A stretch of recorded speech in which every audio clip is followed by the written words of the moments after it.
Hello everyone, June the 19th. And I just came off reading about a dude named Jamie Beaton. He has graduated, I don't know, like 12 schools? Like in like many degrees, all very prestigious schools. And of course, he set up a company helping other kids to get into these top Ivy League, world-renowned schools. I mean, I'm pretty sure this guy is very smart, but it's also, kind of interesting that because I'm no longer in the race for this anymore, and I forgot about how much people, uh, kids. I mean, I don't really think kids, parents most of the time, right? The parents want to get their kids into elite schools. So if you graduate with a good school name, then you have a higher chance of finding a job, right?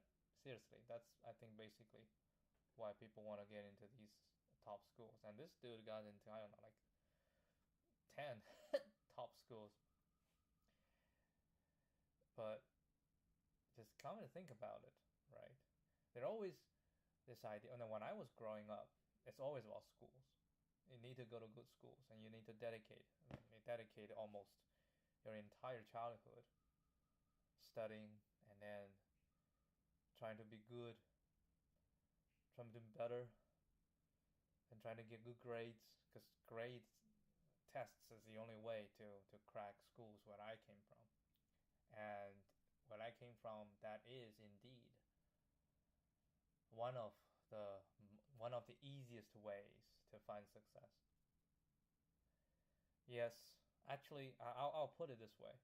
One of the easiest ways to find success is to get into a good school because you really don't need to do much. You just follow all the suggestions and then study really hard, and you get into a good school. But there's a cost, and I feel that very vividly. That I spend all my elementary, middle school, high school, everything is aiming for one goal is to get into a good school. And I did, but at the cost of when I was in college, I really don't know what I'm interested in. I don't love anything. I don't have any passion because my passion was to get into school, good school, and I did it. Then I don't know. Do I like the major I had back then? No, I don't. But I get good grades, right? And then this resulted in, I'll say, um, like 6 7 years of serious soul searching. Like after I graduated from undergrad, and I got an undergrad degree, which I didn't really like, but I did very well. I got scholarship almost every year.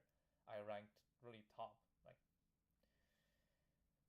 top top five, I think, in my class every single year. But what does it do? It doesn't do anything. It it helped. I agree. It helped me get here, but then the soul searching starts. When you're here in the United States, where it's different culture, right? You have a lot more opportunities, and you really, you start to look, look past your time as a student. You start looking to the future. You need a career. You need to do something that can help you make a living, and you start to question a lot of things you did in the past, like the major. I don't like it, right? And then you need to find something more, like these type of things. And then, yeah, and then I wasted a lot of time going through like 3 degrees, 3 master's degrees, because I just didn't know what I was interested in, what I should do. I have no idea, no clue. All these time, right? All this period of time, the time after I graduated from undergrad until I finally embarked on the career path that I am now taking, all this period of time is wasted. I should have done this thinking, back in middle school, in high school. I should have started thinking back then. But back then there was no time. It's not possible for me to think about what I really want to be in the future because you're just preoccupied to study, to get good grades. That's the the real passion back then, right? You're just trying to do that, and you don't have any other mental capacity, and you're seriously not even allowed to have other mental capacity to think about what you're really interested in. No, you don't have hobby. What are you talking about, hobby? Your hobby is to study and to get into good school. So, I mean, looking at that guy, Jamie Beaton, look at his academic history. Very, very remarkable. I hold no grudge against him trying to also sell a book, right? Trying to help students to achieve only just one ambition to get into good school. Right? I have no grudge against that, but I just think for the students themselves, this type of soul searching you have to do like one day, right? You can delay it, right? You say, okay, I just want to go into good school, and when I have a good school attached to my resume, I'll have more success. Okay, whatever you say, and you're delaying your soul searching, and then you start working, and you like, okay, I'm in the investment bank, I'm in the venture capital, right? I'm in the tech. I earn, five, 6 digits, 7 digits. You do all that. You live in New York, and you do all that, San Francisco, and you're like, okay, this is the success, right? This is what I imagine to be. But no, this is not, because you never really did the soul searching. You never really ask yourself what you're really interested in, right? All this you're just chasing. You're chasing a good grades. You're chasing a good college entrance essay. You're chasing the college itself. You're chasing the company. Right? You're chasing all those things without really understand if that is what you want. And sooner or later, you're gonna have to do soul searching. When you do the job, you really have no passion. And you can be good at it, right? But you just have no passion for the job. And at a certain point, you have to do soul searching. If you do it early, you might switch major, not switch major, you switch a company. Oh yeah, maybe switch major. Or not, like you do it early like that. You do it late. You delay it too much. I don't know. You're gonna have depression. You're gonna have all those mental issues coming to you. Or worst case scenario, you decide to end your own life. Yeah, you have to do soul searching at some point of time. I did it very late, but I still consider it. It's better late than never, right? It's better late than never. Yeah, just some thought after reading that guy's education history. I read comments on his book. He wrote a book about how to get accepted into top schools, and see how other people comment on that. Yeah, I think that's my take of it. Yeah, you can do that, but you're just delaying your soul searching. Eventually, you'll have to do it. All right. Anyway, let's get on to today's business. Okay, so we'll have this. Yeah, maybe I'm doing it just hoping that I only need to do this once. I don't have to do the other ones. All right, magnetic force between two balls. And these are volleyballs. In the universe, Earth C-137. All right, with some Marvel comics here. Rick. Whose name is Rick? Discovered a special form of magnetic force between two balls if they are put in this new invented basket. Rick has n empty baskets. The ith basket is at position I. Oh, it's Rick and Morty. Ah, it's Rick and Morty. I never watched that. Morty has M balls and needs to distribute the balls into the baskets such that the minimum magnetic force between any two balls is maximum. Rick stated that magnetic force between two different balls at position x and y is x minus y. Given the integer array position and the integer m, return the required force.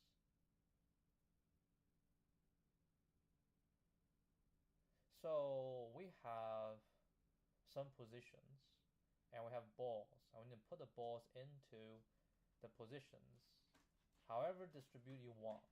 But the goal is to have the minimum. It's a min-max problem, right? You want the minimum magnetic force to be maximum, and the magnetic force is just the difference, the absolute difference between two balls position. So in here, that's 3, but if we move the 4 a little bit closer, then the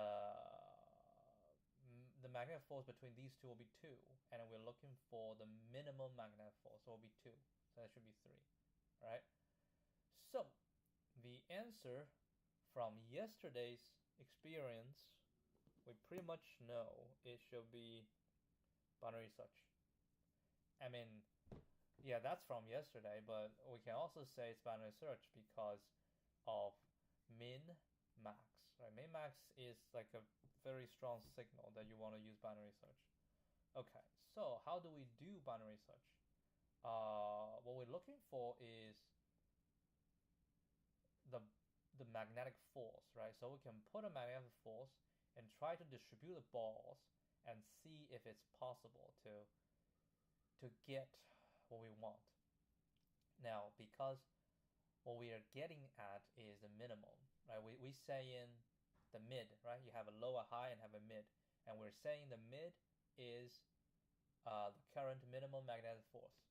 So what we can do is just try to distribute the balls that way, right? So in this case, I have the minimum is always 0. Well, actually, no, the minimum is 1, right? The minimum magnetic force is 1. And the maximum should be the end minus this, right? The last position minus the maximum position minus the smallest, so the maximum is 6. So in this case, we start with 1, the low is 1, the high, actually, the way I like to do it is 7 minus 1, so I'll do high is 7. So the first mid is equal to 4, right? We say we're trying to do 4. And what we do is we put 1 ball at the first, and then we plus 4. So put a 5. So and then these two will have forces as 4. And I'll try to do another one. So we'll just distribute by that and see if we can fit everybody in. And we don't even need to iterate, because if we start from the lowest position, right? We start at the lowest. But hold a sec. Are these only position we can put the balls, right? Yeah. So we basically we have the lowest position, so we say P low, right? So P low, and we need to know what's the highest position it needs. Hold on, that's actually not right, because the position can have jumps, right? So you can do, and then it might not have. You might not have one at what you want, and you need to find the next one. Yeah, so you do have to go through the whole thing. So you find the smallest, you put the ball there, and you plus this, right? You plus this, you find the minimum next position. You find the minimum next position, and then yeah, you go one by one, right? One by one, you need to find the smallest position that is larger equal to this. Once you hit that, you found a new one, and you just go through the whole thing. Yeah, you have to go through the whole position, and to see if you can put the balls in. If it can, then we try to reduce the mid to get a force a little bit. No, if you can do it, you try to make it bigger. If you cannot, you might try to make it smaller. Okay, so now the only thing we need to worry about is integer overflow. Not a fan of integer overflow, I can tell you that, but if it comes to that, we have to handle integer overflow. All right, so we have to do sort, because we need to go through this, okay? And then we say low will be position 0, and high, because the position can be this, so low and high should be long. So we'll do long for them, okay? High is going to be position position.length minus 1 plus 1. That's how I like to do it. And while low smaller than high, then we just write binary search, right? So we say long mid equal to low plus high divided by 2, okay? And then we're gonna go through the whole thing, try to distribute m balls into it. So we're gonna go through the position one by one, right?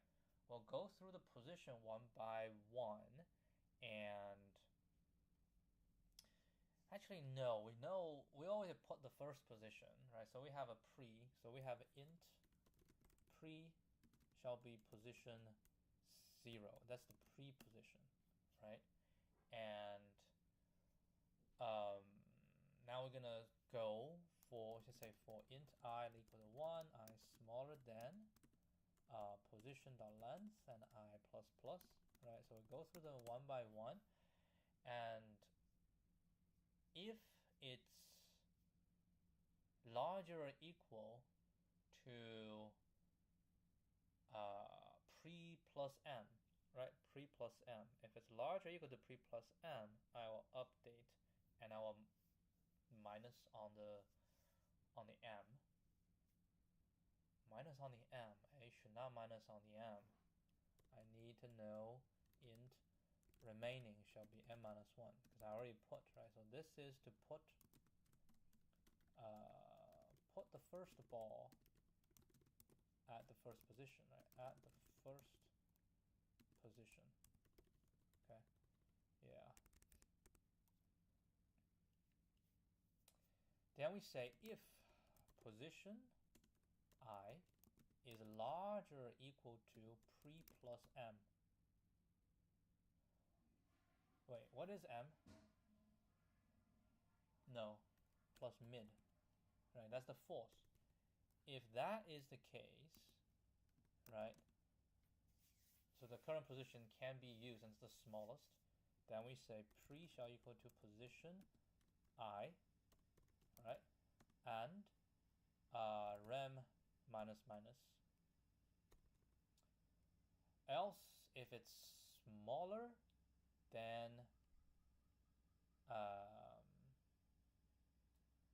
if the current position is smaller, then we cannot put it there. So we just keep going on, keep going on, keep going on. And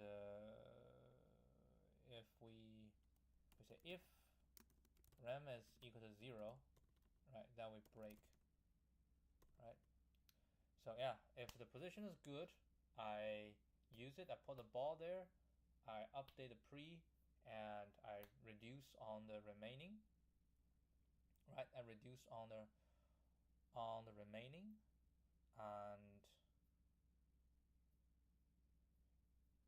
so pre is integer plus this. I guess it's fine, right? I guess it's fine. And pre is updated, remaining minus and minus. So we try to do the next one, and if it's smaller than what the required is, I just keep going on. So after we finish going through all this thing and we get out, we need to check on the remaining, right? If we still have remaining, so we say if remaining is equal to 0, so we can do it, right? Then we can try to increase, right? Because it's very small, because we want to find a maximum of the minimum. So we say low shall equal to mid plus 1, else that means we cannot fit all the balls in, then high will equal to mid, right? So we go ba ba ba ba ba until at the end we get out. Then we shall return, I believe is low minus 1, because at the end when it gets out it's always low mid plus 1, and mid plus 1 is when it's good. So when we plus 1, which means it's bad, so we'll do exit like that. However, we need to convert, so we need to convert int. Okay, okie dokie. Let's test on these and see if our idea is right. And I think it's pretty much is right because we are very sure on the method itself. Alright, so this one's gonna be 1552 binary search for min max problem. try a magnetic force, right? Then we distribute the m balls with the distance between every two balls as close to the current, right, magnetic force as possible. If the distribution, right, if distribution is possible, we can increase the magnetic force. Otherwise, we'll need to decrease. Otherwise, we decrease. Yeah. So O and log n, we need to sort. And after sorting, this is log n, and we have to go O and log n. So it's very standard. This is a standard binary search. Good problem for. Okay, now all I hope is there's no overflow. Okay, so this is a more serious problem than overflow. Expected 5, I got 21.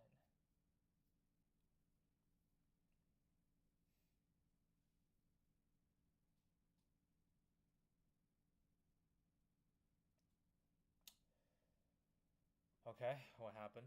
Let's see. So we have 22, 57, 74, and 79, right? 21.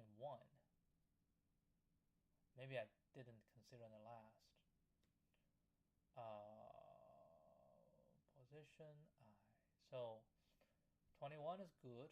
21, that's not good. How come it's 21? It's very, very sketchy. Yeah, the low is 22. High, in this case, it'd be 80. Right? I hate it. I absolutely hate this because it's just some weird error I have. Alright, so we're going to do it again. System.out.println string.format %d, %d, and %d. So that's what I first want to know is low, high, and mid. Okay, let's take a look. So yeah, we go 51, 22. Oh, that was the wrong thing. I see. Huh. So low is 1. I don't know what I was thinking. It should be this minus position 0. Right, that is the maximum. Yeah, that was a mistake. That was surely a mistake. It was bonkers that I got this one wrong. Alright, so I'll try this one. Yeah, that was pretty bad. That was pretty bad. It was a pretty bad mistake. I didn't quite understand. Well, it's, yeah, the low and high is the magnetic force. It's not the position. I thought it was the position. Alright, let's go to solutions. It will say binary search, blah, blah, blah, blah, blah, blah. And then, oh.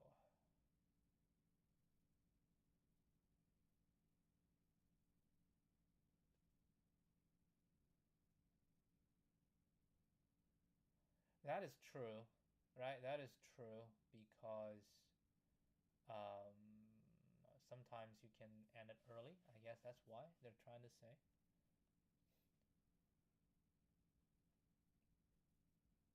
The search space is halved, so that's log k divided by m. Really? K divided by m.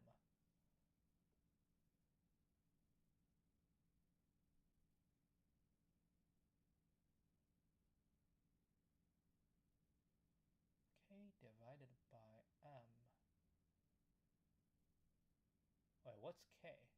The maximum position value. The maximum position value. And we are trying to put it in, right? We're trying to put it in.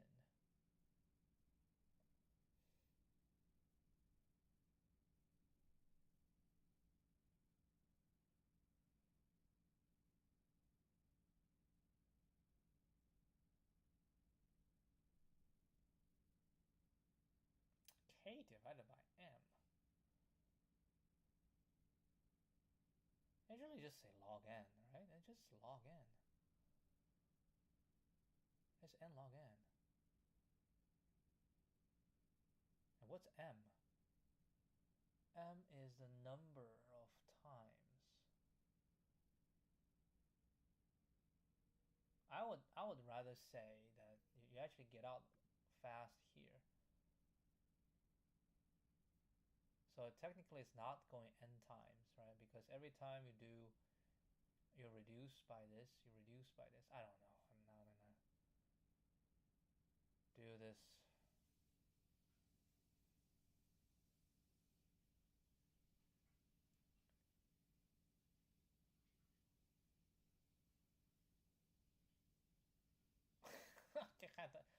What was this? What is this? A very high IQ to understand Rick and Morty.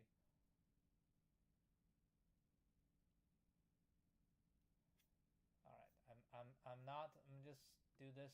Yeah, that's good for me. 26 minutes. Do you want? I don't. I don't. I did that little speech earlier just so that I can avoid doing this. So we're still stuck here. Well, we're not stuck here. I have an idea. It just needs to be implemented. And this one, I think TLE, right? Yeah, this one TLE. So I'll do this when we have an easy one. Yeah, otherwise, I don't feel like doing it. Okay, that's it. I'll see you guys tomorrow.